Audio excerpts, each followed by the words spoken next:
that there is a risk-free way to buy real estate. Risk in the form of real estate comes in two primary ways. Number one, if you write big checks, you use your own money. Number two is if you use your own credit or get a loan for something.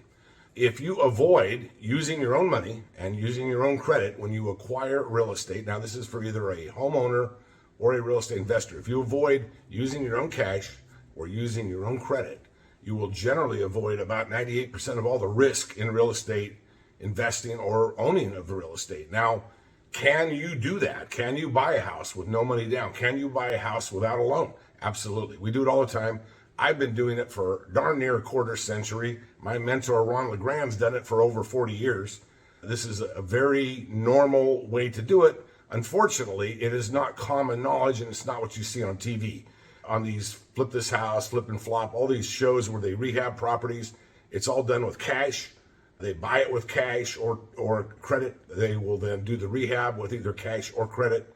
And, there's a risk because in a declining or sideways real estate market, you've got situations where the market can go down below or above what you've got into it. Either way, you could make money from that level of risk, but you could also lose money. And especially, like I said, in a declining or flat real estate market, you're more likely than not, if you don't understand your numbers and buy correctly, to end up upside down. And you will end up one of the statistics that are in the foreclosure box or somehow losing your property because you owe way more than it's worth. So the best way to do this is to not use any of your own cash, not use any of your own credit. And there are three primary ways that we teach how to do that. And I'll go through those in a little bit more detail in another video, but let me cover the first one here today. Buying a property subject to, that's the proper terminology. And once again, this is not common knowledge out there. There is a tranche of real estate investors that have and continue to use this method to acquire properties. It also, by the way, gives you an opportunity to sell it with that same no risk factor or lower risk for your buyer. But nonetheless, when you buy a property subject to, it's called buying a property subject to the existing mortgage. That's the technical term. We call it sub to in the industry. We've shortened that terminology. But you basically buy the property, pick up the coupon book from the seller, and you make those payments to whoever's lender is, Bank of America, Wells Fargo, Chase, whoever that is. Typically, people who sell homes subject to are either in some type of financial distress or they have some life event that is going to require them to move. So the typical factors when you're buying a home that one of these sellers would fall into would be things like death, divorce, taxes, bankruptcy, job loss, medical issues, family issues, having to move, job issues, things like that. Frequently, probably 50% of the time when we buy a property subject to, it's from a seller who's not even behind in their payments. They just need to move. They don't care about walking away from their equity because they can't eat it anyway. Their speed is what they're all about. For those who are in problem financially or behind on payments, frequently their thinking goes like this: I'm more worried about next month's $926.17 payment than I am about walking away from $30,000, $40,000, or $50,000 of phantom equity that is disappearing on a daily basis because the market is dropping out there. So you will find sellers like this, and the old adage of if you don't get, if you don't ask, applies here.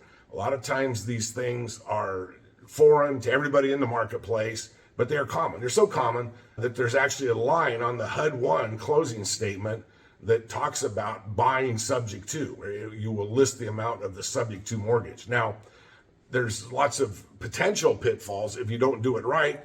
That's one of the things that we teach in our course is the proper way to do this using a land trust and so on and so forth. But it's a great method because you're not using your own credit. You're using the credit that's already there established on the house through their existing mortgage. And you're not writing a check, or if you are, you're writing something small. Frequently, we'll pay a seller $1,000, $2,000, $3,000 to help them move, to get out. But frequently, when you do this, you can turn around then and sell it under some other way to do that, something like a lease option where you're going to get money up front, you're going to get money monthly, and you're going to get money at the end. all while not putting any or very little of your own cash into a deal. And there's actually ways where it doesn't have to be your cash. It can be somebody else's that you partner with. But you're not getting a loan. You're not signing a dotted line. The loan stays in the old seller's name. You've agreed to make those payments, so you need to make those payments. And as long as you follow the steps, 1, 2, 3, 4, 5, whatever is the proper course of doing these types of transactions, you properly paper it, you do the right documentation, you do the right disclosures. They're very important in this piece of the business, subject to. But as long as you do all that stuff, you're fairly safe. There are a couple of other pitfalls that can occur, but they don't per se affect your credit, and they won't affect your money, your cash. So this is a good way to do it. Once again, there are ways to buy with no money and no credit in this market, as there have been for dozens, hundreds of years, at least since 1881, that I'm familiar with, where people bought using seller credit. And this is just another form of seller credit, what's called the terms business. We call it transactional engineering. There's just a lot of good ways to do this. We'll talk about some more in another video. There's a couple, 3 other ways that I can teach you to do this. But yes, it is possible to buy a house today, here in 2023, using no cash of your own, no credit of your own. Hey, thank you for watching. If you get a minute, I would love to hear your comments about what you think of these videos. Feel free also to put in any topics down here in the comment section, things that you'd like to hear me discuss. Any questions you want, go ahead and put in here. We'll make sure we get a video on it when we get time. And as always, please like and subscribe. Hit that ring the bell button as well to get notified every time there is a new video. Thanks a lot, everybody.